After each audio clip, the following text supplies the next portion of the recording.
আসসালামু আলাইকুম, welcome my page. দেখতেই পাচ্ছেন আজকে ডাব পাড়তেছিল। আর ডাবগুলা অনেক মিষ্টি এই গাছের। অনেক দিন পরে এই গাছের ডাব খাবো। আর আজকে দেখেন গাছে কিন্তু উঠে নাই, মই দিয়া বাইয়া আর কি ডাব পাড়তেছিল। যেহেতু টানা 3-4 দিন বৃষ্টি হয়েছে, গাছগুলো অনেক পিছলা, সেজন্য গাছে আর উঠে নাই। আর এখন এই ডাবগুলা পাড়তেছিল। নিচে নেট ধরে রয়েছে, নেট ধরেও কোনো লাভ নাই, নেটের ভিতরে একটা ডাবও পড়ে না। দেখতেই পাইলেন একদম সাইড দিয়ে ডাব পড়তেছে, আর একটা করে পড়তেছে আর একটা করে ফাইটে যেতেছে। বড় ডাবগুলাই বেশি পানি, সেই জন্য ফাইটে যাইতেছে নিচে পড়া মাত্রই, যেহেতু গাছ অনেক লম্বা সেই জন্য। আর এই তো ডাব প্রায় পাড়া শেষ, অনেকগুলা ডাব পাড়ছে আর আমি খেয়ে ফেলছি অনেকগুলা।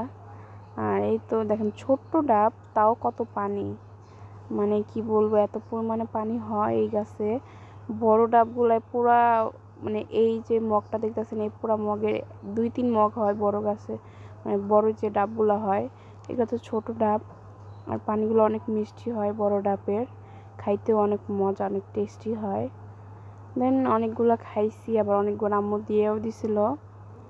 আর এই ছোট্ট ডাব দেখেন, ছোট ডাবের ভিতরেও কিন্তু অনেক পানি হয়।